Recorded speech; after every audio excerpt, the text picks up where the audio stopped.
E aí, tudo bem? Hoje eu vou reagir a esse vídeo aqui. Colocamos uma comunista e um anarcocapitalista para conversar. Eu vou dar minha opinião sobre as coisas que eles falarem e também vou citar algum fato, alguma coisa assim interessante, né? Bom, vamos dar uma olhada aqui nesse vídeo. Vamos lá. Cara, o começo eu vou pular porque Tá. não tem discussão, né? Visão política. Não tem um debate. Sempre.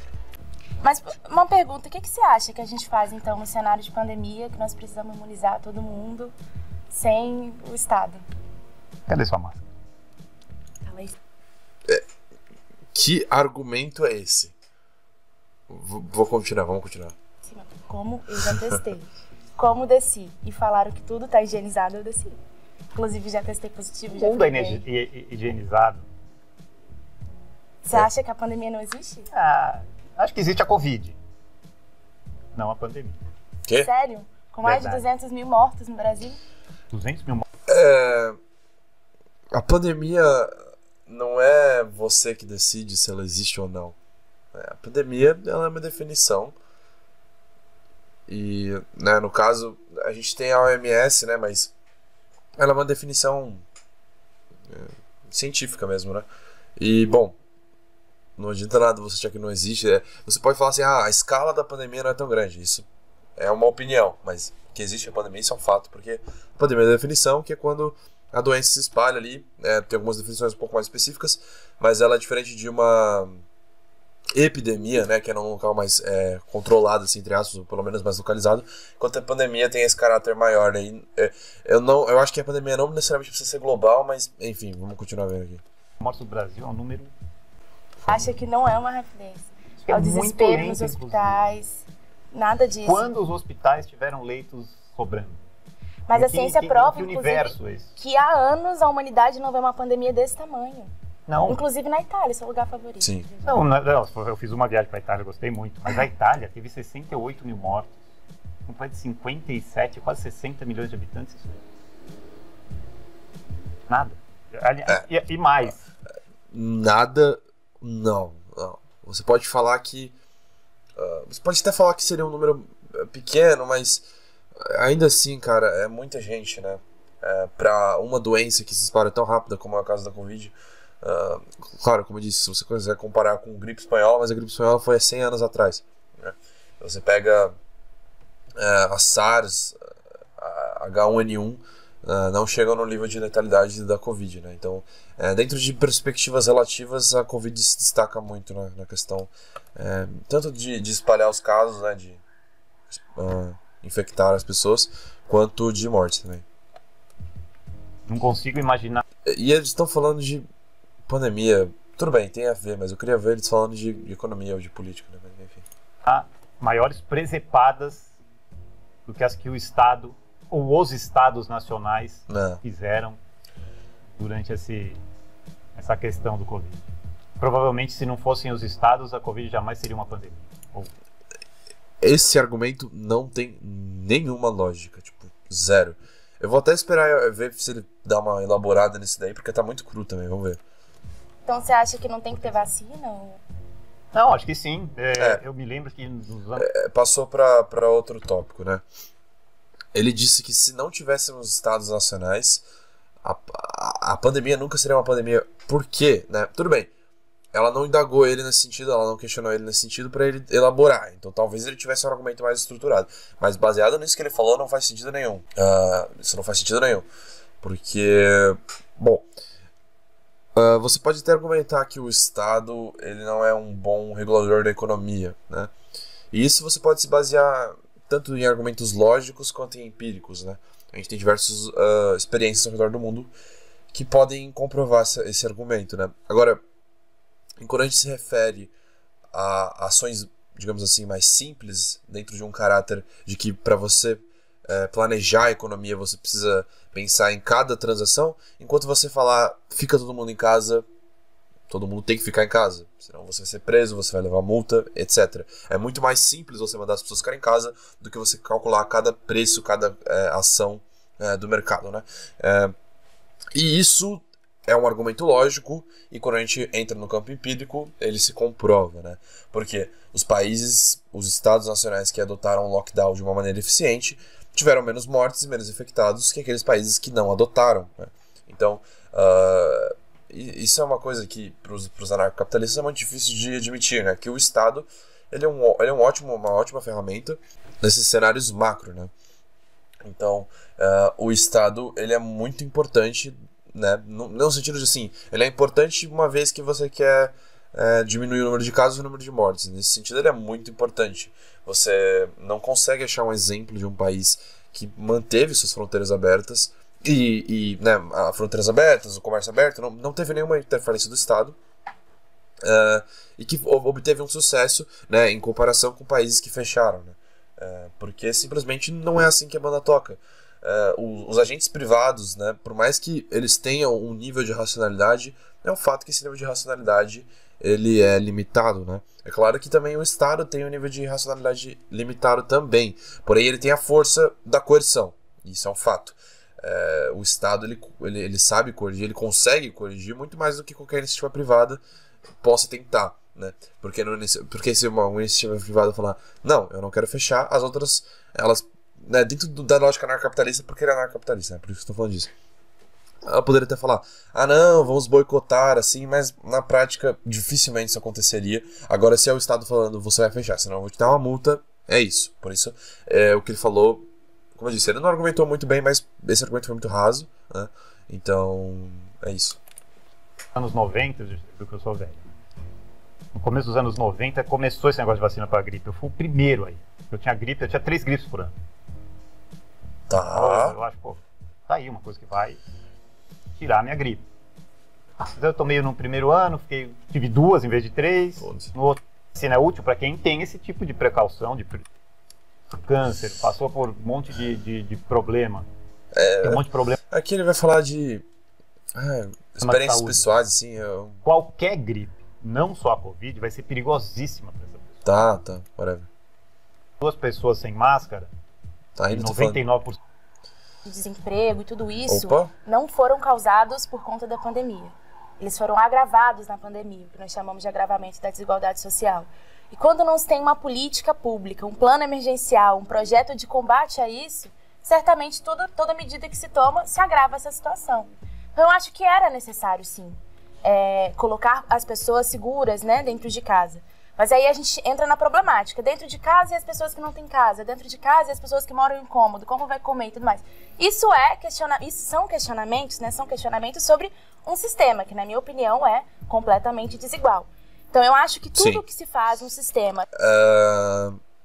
O capitalismo, por definição, é um sistema desigual. Na verdade, assim, todos os sistemas, em algum nível, são desiguais, né? Não existe uma sociedade, e provavelmente nunca existirá, com um nível de igualdade... assim, equiparável a zero, assim, o nível de desigualdade equiparável a zero, né? Mas enfim, isso nem foi um argumento, né? Vamos continuar. Que estrutura a desigualdade, obviamente, Sim. Algum ponto vai sair prejudicado. Inclusive, por isso que eu critico veemente assim, o capitalismo. Mas eu acredito que o lockdown foi extremamente necessário, porque nós conseguimos... Na verdade, a ideia era conseguir, né? Achatar a curva, era conseguir conscientizar as pessoas. Nós tivemos, inclusive... Eu vou pular essa parte, cara. Do SUS, do Sistema Único de Saúde, das escolas públicas. O que você acha que daria, quando você fala que imposto é roubo, como você imagina tudo isso? Por exemplo, uma política de acesso à educação e à saúde. Eu não tenho dúvida nenhuma que não existe, talvez, crueldade maior com a população de menor renda do que a escola pública. Isso é uma sacanagem que ninguém merece. Bom, sim e não, né? Porque, de fato, a qualidade da escola pública brasileira, das escolas públicas brasileiras, na maioria dos casos, deixa a desejar, mas e aí? É melhor ter um ensino ruim, assim, do que não ter ensino, né? Então, a sacanagem, na verdade, é não ter outra opção, né? Assim, parece que do jeito que ele falou, é que existem opções, né? E aí você escolher a pública é ruim, mas na verdade não tem outra opção nesse caso. Então eu acho que a primeira coisa talvez que um mundo sem imposto fosse beneficiar, seria a educação.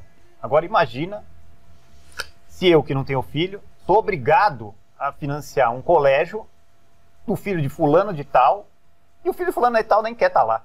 Então o tamanho do desperdício é uma volta tão gigantesca que eu não consigo nem imaginar o quão melhor seria sem a educação estatal. Assim, eu acho, eu vou concordar com você em alguns pontos. Eu acho que o sucateamento da educação pública é uma violência ao povo brasileiro.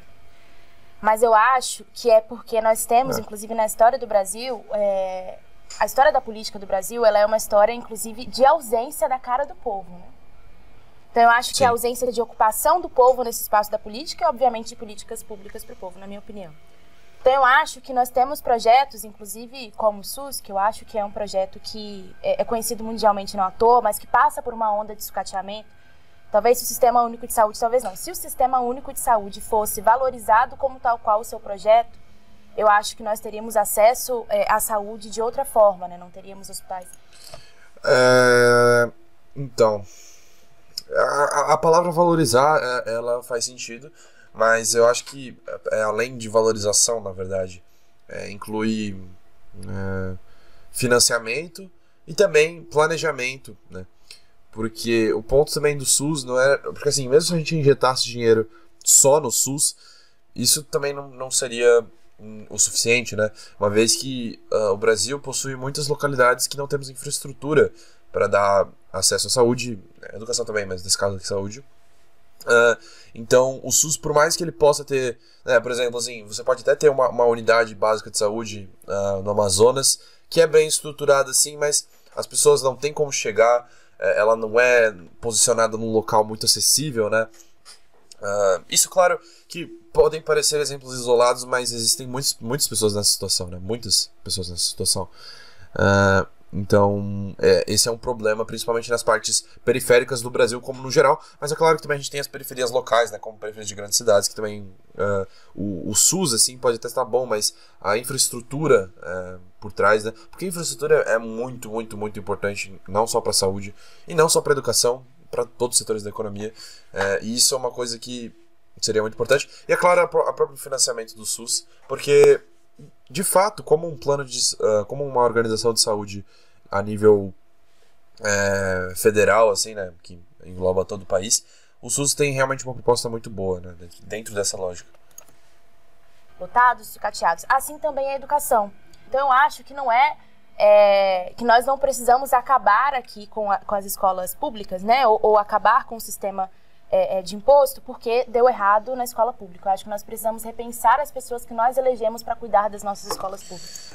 Isso na verdade é uma espécie de uma síndrome que a gente vê, principalmente nos anarcocapitalistas brasileiros, que é um regionalismo, né, na verdade, sendo que a região ela é o Brasil, porque dentro da lógica anarcocapitalista o Estado ele é extremamente ineficiente e os exemplos tem de um monte aqui no Brasil. Porém, em outros países, a situação muda drasticamente. A gente tem diversos estados que funcionam muito bem, né? E esse muito bem, é claro que é levando em consideração com aspectos relativos e não absolutos, né? Então, é muito fácil aqui para o anarcocapitalista atacar o Estado, porque de fato o Estado brasileiro ele deve desejar em vários aspectos. Porém, isso é problema do Estado brasileiro, e não necessariamente o Estado como uma instituição. Uma vez que outros estados podem se provar eficientes em diversos setores da sociedade. Porque eu acho que o Brasil tem uma história assim de políticos e mais políticos corruptos. Eu vou contar uma história pra vocês. A minha avó contou que ela votou no Collor só porque ele era bonito. Aí deu tudo aquilo, impeachment, não sei o quê. O cara hoje, de novo, tá? As pessoas estão entendendo? Esquecem. Eu acho que, inclusive, a demonização da política faz com que o nosso povo, às vezes, esqueça das coisas. Novamente, voltando aqui, né, no aspecto, né, que eu falei do Estado, esse aspecto ele é principalmente dividido, esse pensamento, pelos anarcocapitalistas, porém faz parte de um mainstream brasileiro, mas a gente precisa tomar muito cuidado com essa análise, porque na verdade ele é um mainstream, mas ele é um mainstream um pouco mais localizado, né? Porque por mais que o brasileiro médio assim, vá reclamar da corrupção, reclamar da política, ele continua votando, ele continua apoiando até certo ponto candidatos, assim, esse tipo de coisa. e apoiando o sistema também. Então, é realmente uma faca de dois gumes, né? Porque, ao mesmo tempo que critica, ele apoia, né? Então, é meio que uma hipocrisia também, né? Então, faz sentido essa demonização da política, porém, ela também não é um caminho muito bom pra gente resolver os problemas, né? E acaba, assim, né, elegendo pessoas que pegam desses fundos que são importantes pra nós e usam pro próprio bem. Então, Resultados da democracia. Eu acho que são... Como é que é? Nós e usam pro próprio bem. Resultados da democracia? Nesse caso ele tá certo. A democracia... é claro que sim, existem aspectos, existem níveis de democracia também, e categorias de democracia, mas a democracia brasileira, que eu não diria que ela é inclusiva, mas nesse sentido de não requerer uma qualificação maior para os seus políticos, de fato ela acaba sendo mais inclusiva dentro desse contexto, né? Então, faz sentido o argumento dele. De fato, quando você tem... deixa o povo votar, às vezes eles não fazem as melhores escolhas. Esse é o preço que se paga pela liberdade democrática, no caso. O que eu mais odeio no comunismo é roubo e igualdade material forçada. O roubo não é intrínseco ao comunismo. Então, esse argumento não faz muito sentido.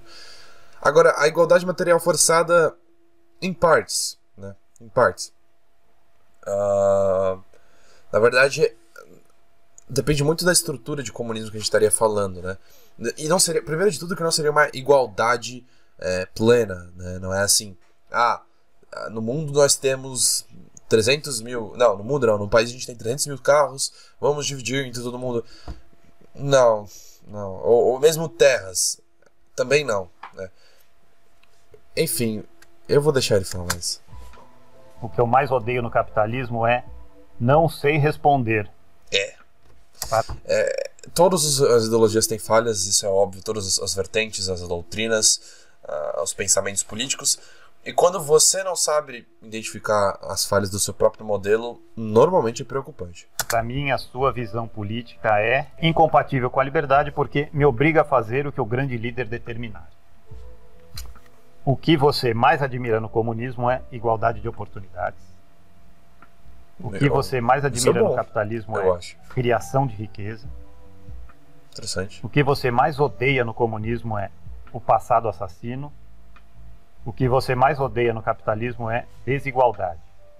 E, para você, a minha visão política é incompatível com a liberdade porque não emancipa o indivíduo. Ele poderia trocar o indivíduo por trabalhador ou por proletário, né? Faria mais sentido ali. Tá. O que eu mais admiro no comunismo é amor ao próximo. Porque eu fui criada numa família cristã e meu avô sempre me ensinou a amar o próximo. Assim, eu acho que quando você pensa cristão numa sociedade comunista? melhor, mais justa, igual, você ama o próximo. E eu acho que, independente assim, de posição política, quando a gente entra e defende algo que acreditamos, é de certa forma amar e querer o bem assim, do povo, né? Então, pra mim é isso. O que eu mais admiro no capitalismo é a agilidade. Eu acho que a inteligência de conseguir, inclusive, pegar pautas, assim, né? E vender, transformar em venda, transformar tudo em produto. Forma de crítica. É uma agilidade terrível. Mas é uma agilidade que eu acho que nós precisamos, inclusive, sempre nos atentar, assim, né? Qualquer coisa hoje vira produto. Eu acho que é muito ágil quando se diz em ganhar dinheiro. O que eu mais odeio no comunismo, eu acho que assim, né? Essa parte foi a que eu empaquei. Porque quando você coloca do passado assassino, né? Eu acho que o passado é assassino para tantos outros capítulos da história. Em especial, desde quando a gente fala do que é o Brasil, quem chegou no Brasil, o que fizeram com o povo, com os povos do Brasil, né? Esse argumento faz sentido, porém ele é levemente anacrônico, uma vez que a gente está comparando o período de 1500, 1600 com o século XX, mas vamos ver. Eu acho que o que eu mais odeio assim... E isso quer dizer que os conceitos, os valores e a estrutura política e, enfim, a estrutura geral da sociedade era bem diferente, né? Fica difícil comparar esses dois, mas enfim. Eu acho que talvez seja a nossa falta de capacidade, às vezes, de dialogar e explicar. Nós precisamos melhorar mais o nosso diálogo sobre... Isso, na verdade, não seria um aspecto do comunismo, seria um aspecto da esquerda, ainda mais nesse contexto da esquerda brasileira, né? Esquerda como identidade, porque o comunismo é um modelo político-econômico, né? Mas enfim. Que acreditamos, assim, não comunismo sistema, né? Tô dizendo agora sobre os comunistas. Ah, eu não sou muito dizer assim. O que nós precisamos? Eu acho que nós precisamos ter mais capacidade de diálogo, em especial com o povo brasileiro. O que eu mais odeio no capitalismo é a desigualdade. Para mim é um sistema que estrutura a desigualdade, né? Sim, o capitalismo, ele de fato é um sistema que ele estrutura a desigualdade. É difícil de falar que ele é o sistema que mais estrutura a desigualdade, porque o sistema feudal e mercantilista, na verdade não é nem o feudal, ele é um sistema absolutista, né? Ele realmente compete, na verdade, né, como ele estrutura boa parte da população na pobreza, né, porque se você pega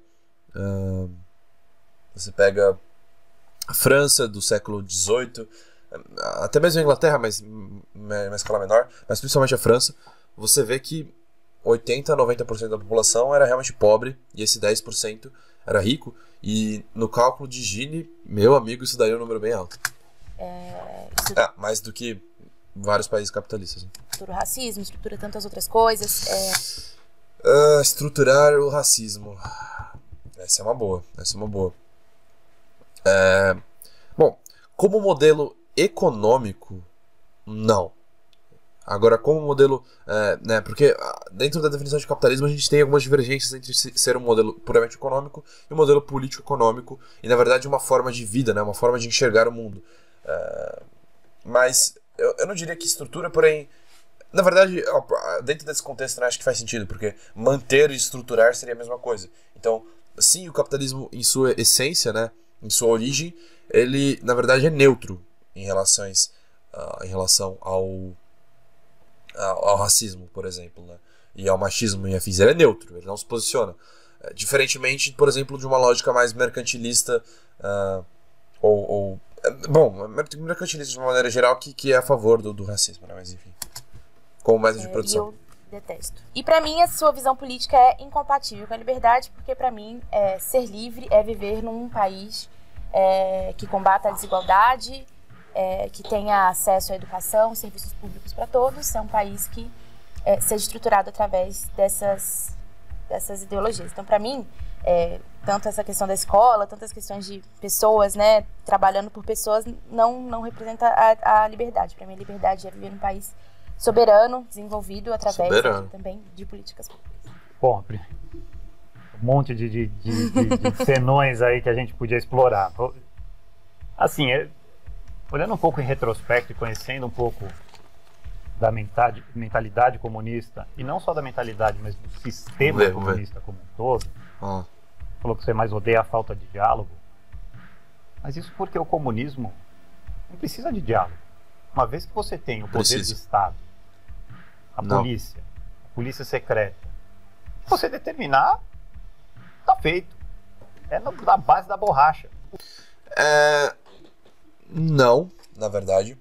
Porque, olha só que interessante. Na verdade, isso se assimila mais ao absolutismo. Depende muito do formato do absolutismo, mas por vários momentos na história a gente teve regimes em que literalmente o rei mandava e os outros seguiam.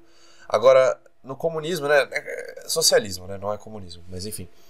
A gente tem, por mais que a gente tivesse ditaduras, muitas vezes essas ditaduras possuem um conselho, e dentro desse conselho existe o diálogo. Logo, o argumento dele está incorreto, e esse conselho também, às vezes, ele realmente falava com sindicatos, organizações de trabalhadores, então não é um poder completamente centralizado, salvo algumas exceções, porque algumas exceções... Acho que a Coreia do Norte estaria mais próximo desse modelo que ele está falando, mas ela não é regra do socialismo, né? Eu não vou falar mais comunismo, porque não é. Por isso que existiam os gulags. E por isso que quando você quer gulags que o Rodrigo pague pela educação do filho de fulano, se ele falar não, a polícia vai lá e fala sim para ele.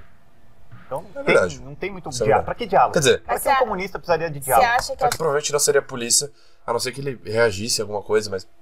eu entendi o ponto dele. Violência policial estruturada no sistema capitalista que mata jovens negros todos os dias nas periferias brasileiras, tem diálogo? Não. Eu acho que E aí a gente vai lá para cima, quando você fez a pergunta, quando você explicou por que você falou que eu era a favor da privatização, eu comecei a entender um pouco o que você entende por capitalismo. Para você, capitalismo é tudo isso que está aí. Sim. É a estrutura do Estado como ele está, e é exatamente Sim. o oposto, né? Não. Eu acho que se você for ver, o Estado brasileiro, ele é um dos maiores inimigos do capitalismo que possa existir. Não, na verdade não. O Estado brasileiro, ele é inimigo, assim, dentro do que ele está falando, né? Ele é inimigo do liberalismo, né? Liberalismo econômico e em partes político, né? Porque o capitalismo, na verdade, assim, até certo ponto, sim, mas de uma maneira geral não, porque o capitalismo ele engloba essa definição de... Porque assim, você tem uma propriedade privada, não necessariamente o capitalismo precisa ser livre no sentido dos agentes privados. O capitalismo pode ter sim muito bem a presença do Estado, assim como tem, sempre teve, mas em escalas diferentes. Vamos ver o que ele vai falar. Eu vejo que a sua bronca aí é com o Estado. Estado capitalista. Quem está matando a pessoa na Rocinha? A polícia? É diferente. É um Estado estruturado em qual sistema? Sim. Esse que é o problema. Sistema... Forte. Nossa senhora, tudo menos capitalista. Não. É um sistema capitalista. Como eu disse, existem várias vertentes do capitalismo. Existe o capitalismo liberal, o capitalismo intervencionista, nacional desenvolvimentista, e no caso do Brasil é um mix disso, né? Mas não deixa de ser capitalismo porque a gente tem a presença da propriedade privada, a busca pelo lucro, dentre outras definições. Capitalismo é propriedade e liberdade. Sim. Mas não necessariamente liberdade restrita. Isso é uma vertente do capitalismo que, no caso, a gente pode dizer como escola clássica. Que o Estado é o maior, como eu disse para você, o Estado é o maior inimigo do capitalismo. Não, na verdade, não. Isso daqui é o seguinte. O Estado, por definição, ele não é o maior inimigo do capitalismo. Mas ele pode ser. Ele pode ser. Mas ele não é necessariamente. Porque o Estado pode muito bem incentivar o capitalismo, que é o que ocorre em vários países. Ou ele pode ser neutro em relação ao capitalismo. Isso realmente. Mas não necessariamente ele é o pior inimigo. Ele pode ser o pior inimigo do livre comércio. Aí sim, aí é outra coisa. Qual que é o sistema hoje, então? Nossa, é um sistema extremo. Praticamente, a gente vive o fascismo, né, desde Getúlio Vargas. E é o sistema... Não. Em Getúlio Vargas, especificamente no Estado Novo, 37 e 45... é possível se fazer uma análise sobre um fascismo no Brasil. É um pouco complicado, né? É um debate plausível, né? Que eu não vou entrar nesse mérito agora. Agora depois, nada. A gente teve modelos autoritários na ditadura militar brasileira, né? E modelos com uma democracia muito frágil, mas nunca chegamos no fascismo após Getúlio Vargas, né? Durante Getúlio Vargas é possível a discussão, mas depois, obviamente, não. Eu não preciso nem, acho que, argumentar muito mais sobre isso. Uma que venceu, é a ideologia vencedora do século XX. Fascismo. Não, é o capitalismo. Tudo que a gente tem hoje... Quem ganhou a Guerra Fria? O capitalismo. A ideologia vencedora do século... Não vou falar de 18, mas 19, 20 e até agora 21 é o capitalismo. É subproduto desse fascismo vencedor. O fascismo e o socialismo perderam no século XX. O fascismo ele perdeu de uma forma bélica e o socialismo perdeu de uma forma não bélica, né? Com outras questões envolvidas que também, dá pra falar muita coisa. Mas é tudo dentro do Estado, tudo pelo Estado, tudo para o Estado. Sim. Sei lá qual que é esse o lema fascista. Esse é o lema fascista. Mas é o Estado em tudo. É a polícia. Mas é a ordem do Estado, todo poderoso, imperioso, que manda e desmanda, faz o que quiser. Como eu falei, se o cara não quiser pagar a educação do filho do fulano, a polícia vai lá e faz ele pagar. Olha, eu discordo completamente. Porque eu não estou falando de Estado. Eu tô falando de Estado... Eu ainda não dei nem opinião, eu só falei fato. Não, sim, eu discordo completamente disso. Ele deu opinião, sim. Fatos que você apresenta, porque pra mim não são fatos. Contra fato é argumento. Argumentos. Pra mim não são fatos. Mas eu acho quem matou que, foi a polícia, é um fato ou não? Eu acho que, assim, é um Estado estruturado... Então, Foi a polícia que matou, mas ele tá. Nessa narrativa que ele tá falando, que ele só falou fatos, ele falou que não é capitalismo. Isso é a opinião dele. E na verdade é mais do que uma opinião. É um não fato. Né? Isso não sei o que eu tô falando. Qualquer definição acadêmica de capitalismo vai te falar que o Estado tá presente na história econômica do capitalismo. Né? Isso deveria ser primário, mas enfim.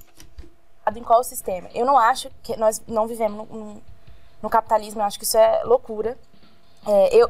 Inclusive, porque Concordo. nós estamos falando, e quando eu falo do Estado, da melhoria da educação, da melhoria da saúde, da melhoria da segurança, não é acabar com ele, porque ele está sendo usado de forma errada, vamos dizer. Sim. Mas é usá-lo... É votar certo ou botar as pessoas certas e o Estado vai funcionar? Muito mais do que a isso. democracia burguesa. Eu acredito que nós precisamos derrubar o sistema hoje vigente, que na minha opinião é o capitalista. Tamo junto, mas não é o capitalista. Mas... Na minha opinião, não é opinião, é fato, é o capitalista. O vigente. E ele tá falando errado, e ela tá falando certo, mas ela falou opinião também, que não tá muito certo. Mas... nessa questão do voto, o que eu acho? Eu acho que é extremamente importante o Estado, mas eu acho que é usado para outros tipos de coisa, como disse, quando aquela expressão, né? A pessoa olha pro próprio umbigo e não pro povo, na minha opinião. Agora, quem estrutura um Estado que mata negro? É o sistema que estrutura o racismo, porque o capitalismo estrutura o racismo. Não, é fácil. Essa indagação é boa, esse debate é bom. Porque se você for para pensar, é claro que assim, né? O racismo, ele tá além de qualquer modelo político-econômico. Né? A gente pode ter racismo no fascismo, no capitalismo, no socialismo, isso é um fato. Né? É que as experiências socialistas onde a gente tem o racismo mais evidenciado foram mínimas, né? A gente teve Cuba e essencialmente Cuba, né? Venezuela, mas em outro contexto, né? Porque o resto do socialismo foi Europa ou África, onde o racismo existe, porém ele pode até ser estruturado, dependendo do caso, mas ele não tem um impacto tão grande quanto o Brasil. Né?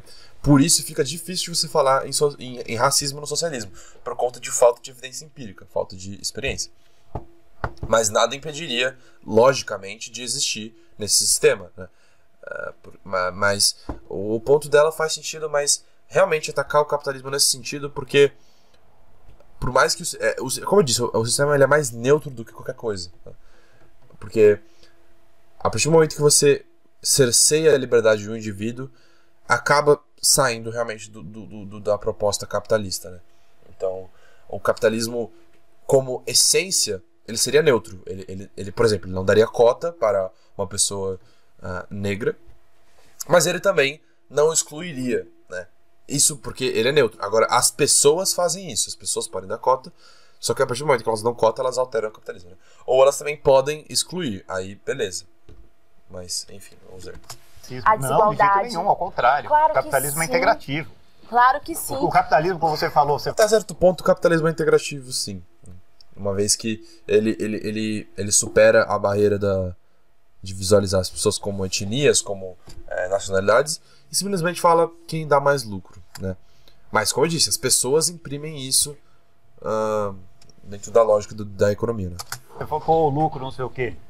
Se eu sou um empresário, dinheiro não tem nome escrito. Vou botar minha camiseta para vender ali, eu não quero saber se o cara é verde, azul, branco, preto, amarelo. Mas voltando, né? Na teoria esse discurso faz sentido, mas na prática não muito, né? Porque as pessoas preferem, às vezes, né, perder dinheiro do que fazer algumas coisas por conta de ideologia. Né? Elas perdem dinheiro por conta de ideologia ou por conta de preconceito. Isso é um fato. E não é exceção, é regra. Né? É claro que não é todo mundo, mas existe uma... Não é regra, na verdade, é uma tendência. Não quero saber. Então o capitalismo integra. O cara que for racista, falar, não, eu não quero vender pro chinês. Esse cara tá lascado, porque eu vou vender pro chinês. Eu vou vender pro tailandês. Esse cara tá lascado. Esse cara é o racista que no capitalismo não tem vez. Mas é que você fala só de venda, você não fala de melhoria de vidas. É exatamente o que Mas tem vez sim. Não, eu falo de melhoria de vidas. Eu falo de melhoria de vida. Você pode vender pro negro, mas ter um sistema que impeça ele de ser é morto a cada passo que ele dá na frente de casa, qual que é o planejamento? Qual que é o planejamento? Mas peraí, mas o capitalismo é exatamente isso. Porque ser antirracista não é você vender uma blusa como é que eu vou matar meu cliente? Inclusive. Então eu acho que é totalmente diferente, assim, a desigualdade no acesso, a desigualdade no acesso de emprego, as oportunidades, tudo isso estruturada pela desigualdade social, pela desigualdade racial. E eu acho que é a questão de onde que vem isso, que estrutura isso. Na minha opinião, é o capitalismo.